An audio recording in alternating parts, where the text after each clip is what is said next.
Good day. Welcome to Safety Corner, where we provide you safety in all dimensions as you need it for your life protection, safety, and remaining safe all the way. So this is brought to you by Doro, a licensed and a registered safety provider with in conjunction with the Institute of Emergency Management of Nigeria, providing you today the safety. So I would like you to understand, which I call understanding the foundation of safety. Understand the foundation of safety. Safety, as the goal, as the word means, it means is the state of being safe, the condition of being protected from harm or other no desirable outcomes. What you don't like that it should happen, there are measures ensure to take so that it will not happen. That is what here we are bringing to you along with the Institute of Emergency Management. So in a health context, it is the control of recognized hazard to achieve an acceptable level of risk. Note, safety is a choice, not a chance. In other words, it requires deliberate action to prevent injury or loss. Now let's look at the constituent of safety. The constituent, what make up or the element of safety. To have a safety To have a safety environment, four elements must work together. Four elements must work together. That is the person who is the behavior, the training, and the mindset of the worker. All these must work together. The second person is the second element is the environment. The environment, the physical space. The physical space must have the lighting, the ventilation, the floor space. Then the third element is the equipment, the tools and materials used that you use to achieve the safety, e.g. needles, bed and chemical. And then the fourth element is the process, that is the how to or the step taken to perform a task. These are essential. Now let's look at the core principle, that is the two P's of safety.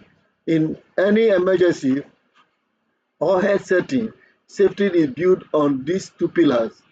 One, prevention, that is proactive measure taken to stop an accident before it happens, e.g. wearing gloves before touching a patient. Then the next one, some call it precaution, but I want to establish here is protection. So after prevention is protection. That is reactive measure or barriers used to minimize the impact if an accident does occur. Example, helmet protecting the head during a fall. These are precautions, but they are protective or protections.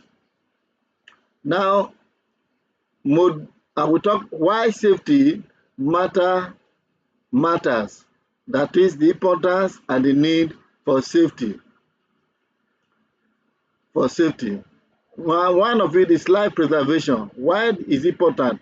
It's life preservation. Safety is life preservation. The primary goal is to prevent disability or death. So, two, economic security. Injury lead to lost wages and high medical bill for the worker or the person concerned. Three is legal and professional standing. So practicing safely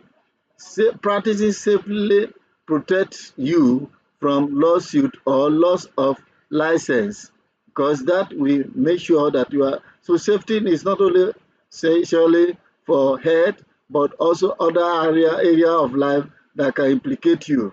So public trust, patient feel secure and are more likely to seek help from a provider who prioritizes hygiene and safety.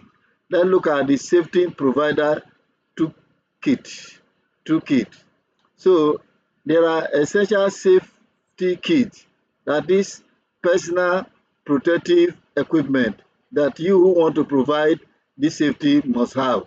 For health workers, the safety kit is your first line of defense. For we that are first health provider, first aid provider, and others, we need safety provider. First, safety kit is your first line of defense. Then let's look at hand protection. So disposal, latex or nitrile gloves. Then respiratory protections. Then surgical masks or 95 respirators. Then we have eye protections, safety goggles or face shield to prevent splashes. Then we have body protection, aprons, gowns or lab coats. Then we have waste management, sharp box for needles and color code waste bag. Let's look at first aid. First aid, an accessible kit containing first aid is an accessible kit containing antiseptics, bandages, and burn creams. Let's look at measuring and providing safety. How do we measure it? Safety degree or extent is what we are talking about. Safety is really 100% absolute. It's not easy. It is measured in degree. That is to what extent. So absolute safety, it means the total absence of risk, which is not possible in health at all. But we talk about really relative safety. Relative safety is what I want to talk about, which is very acceptable risk level, where the risk is known but managed through strict protocols. Now, let's look at factors that influence the degree of what we are talking about. Training level, so quality of equipment and environmental stability. So these are factors that influence the degree of risk. The training level will affect you because the more you get conscious and knowing, you will able the quality of equipment and environmental stability. Let's look at guided approach in safety provision. Guided approach in safety provision. Use these three approach to manage any safety situation. One, the engineering approach. The engineering approach. Fixing the environment, e.g., installing a bright light in a dark hallway to prevent trips. The administrative approach, creating rules. Example, no smoking here, wash your hand policy. These are administrative rules. Then we talk about the behavioral approach, training people to think differently, e.g., workshop like the one I am giving right now.